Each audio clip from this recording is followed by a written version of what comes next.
तो कल हमने बात की थी कि इन्वेस्टिंग से पहले कौन सी दो चीज़ें ज़रूरी हैं। आज हम इन्वेस्टिंग की जर्नी स्टार्ट करेंगे कि इन्वेस्टिंग करनी कैसे है। देखिए, हर बंदा जब भी किसी काम में जाता है वो नया होता है, वो बिगनर होता है, उसको किसी काम का कोई एक्सपीरियंस नहीं होता है। सो वो वहाँ से क्या स्टार्ट करता है, किसी एक बंदे को फॉलो करता है जिसको थोड़ी सी भी नॉलेज हो, या जिसको काफ़ी नॉलेज हो। अब ये मैटर नहीं करता कि जब उसने शुरू करना है वो बहुत ज़्यादा नॉलेज वाले बंदे के साथ शुरू करे या बहुत कम नॉलेज वाले बंदे से शुरू। मैटर ये करता है कि जो भी वो करता है क्या वो सही तरीके से करता है। अब इन्वेस्टिंग के अंदर प्रॉब्लम ये आ जाती है कि लोग इन्वेस्टिंग की बजाय ट्रेडिंग में जाते हैं, उनको शॉर्टकट चाहिए। तो पहले तो ये समझिए कि इन्वेस्टिंग का या सफल होने का कोई शॉर्टकट नहीं है।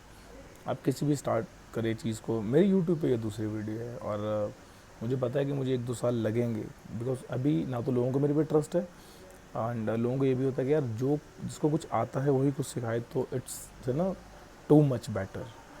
तो आज हम इसी चीज़ के ऊपर डिटेल डिस्कस करने वाले हैं।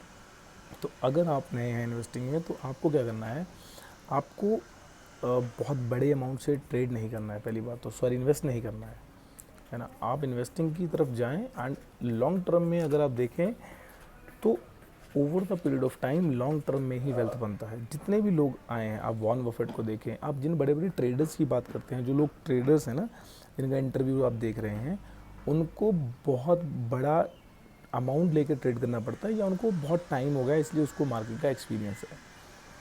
अगर आप उनकी तरह करने जाएंगे तो आप लॉस करेंगे। आप अगर जब डीमेट अकाउंट ओपन करेंगे तो ओपन करने के बाद जो आपके पास सामने फर्स्ट डैशबोर्ड खुल के आता है तो उसमें इस सभी की तरफ से एक छोटा सा पैराग्राफ लिखा हुआ आता है कि आज भी 90% जो ट्रेडर हैं वो लॉस करते हैं। तो आप ये चीज़ समझिए कि उन लोगों की तरफ नहीं जाना है जो लोग लॉस ज़्यादा कर रहे हैं। आप लोग उन लोगों की तरफ जाइए या उस पोर्शन की तरफ जाइए जिसमें लॉन्ग टर्म में 90% लोग वेल्थ बना रहे हैं। अगर आपने आज इन्वेस्ट किया और आप 5 साल तक रुक रहे हैं तो 5 साल में डेफिनेटली आपकी वेल्थ बनेगी, इसमें कोई डाउट नहीं है।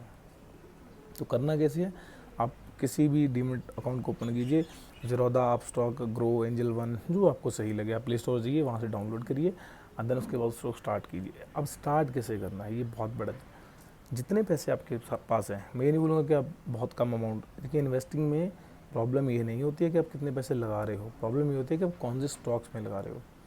आपके पास 10,000 रुपये हैं, अब 10,000 के 10 अच्छे स्टॉक्स ले लीजिए, सिंपल है ना। अगर आपको नहीं पता कैसे, तो जो बड़ी कंपनीज़ हैं, लाइक सी टाटा है, महिंद्रा है, बिरला है, एसबीआई है ना, आईसीआई बैंक्स हैं या रिलायंस है, इन जैसे स्टॉक्स को आप स्टार्टिंग में बाय करें और आपने एक अच्छा पोर्टफोलियो बनाएं।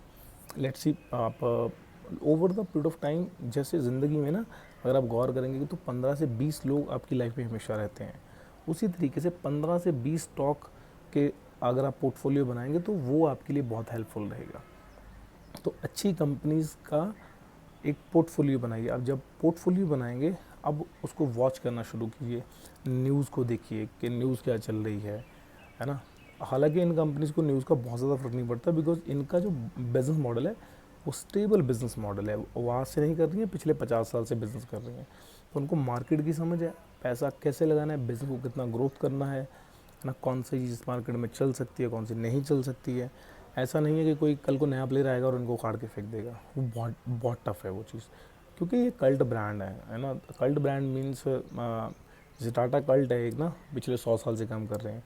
जैसे एडिडास एक कल्ट ब्रांड है ना, प्यूमा एक कल्ट ब्रांड है, नाइकी एक कल्ट ब्रांड है जो ऑल ओवर द वर्ल्ड काम करते हैं।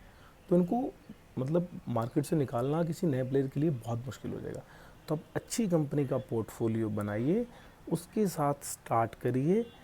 और कितना पैसा लगाना है, आपको बहुत ज़्यादा पैसा नहीं लगाना है। जितना पैसा आपके पास है, आप एक एक दो दो स्टॉक लेके अपने पोर्टफोलियो में रखिए और उसको फिर वॉच करें 2 महीने, 4 महीने, 6 महीने, 8 महीने या 1 साल तक। एंड देन 1 साल के बाद आपको ये रियलाइज़ होगा कि भाई कौन से स्टॉक ने कितना प्रॉफिट दिया है और किस तरीके से आपको आगे बढ़ना है या कौन से स्टॉक में कितना इन्वेस्ट करना है। तो ये सिंपल इन्वेस्टिंग है। अभी अगली वीडियो में हम ये देखेंगे कि भैया आपको एवरेज कैसे करना है, ऊपर कैसे एवरेज करना है और नीचे कैसे एवरेज करना है। बिकॉज ऐसे कभी नहीं होता है कि हमने एक चीज़ स्टार्ट कर ली है और उसके बाद हम उसको कभी चेक नहीं करेंगे। हमें एक रेगुलर टाइम पीरियड के बाद उसको चेक करना है। और अगर आप सीरियसली इन्वेस्टिंग करना चाहते हैं, आप चाहते हैं कि आप इन्वेस्टिंग ही फुल टाइम करें, तो उस फुल टाइम इन्वेस्टिंग में आने के लिए कम से कम आपको 5 to 7 ईयर्स का टाइम लगने वाला है। 5 से 7 साल जब आप देंगे तभी वो पैसा आपको इतना रिटर्न दे पाएगा कि आप फुल टाइम इन्वेस्टिंग में जा पाएँ, और तब तक आपको बहुत अच्छा खासा एक्सपीरियंस भी हो जाएगा। तो अब अगली वीडियो में हम बात करेंगे कि किस तरीके से आपको एवरेज करना है, ऊपर कैसे एवरेज करना है, नीचे कैसे हो, बिकॉज मार्केट को दोनों तरफ एवरेज किया जाता है। सो मिलते हैं नेक्स्ट वीडियो में। Thank you.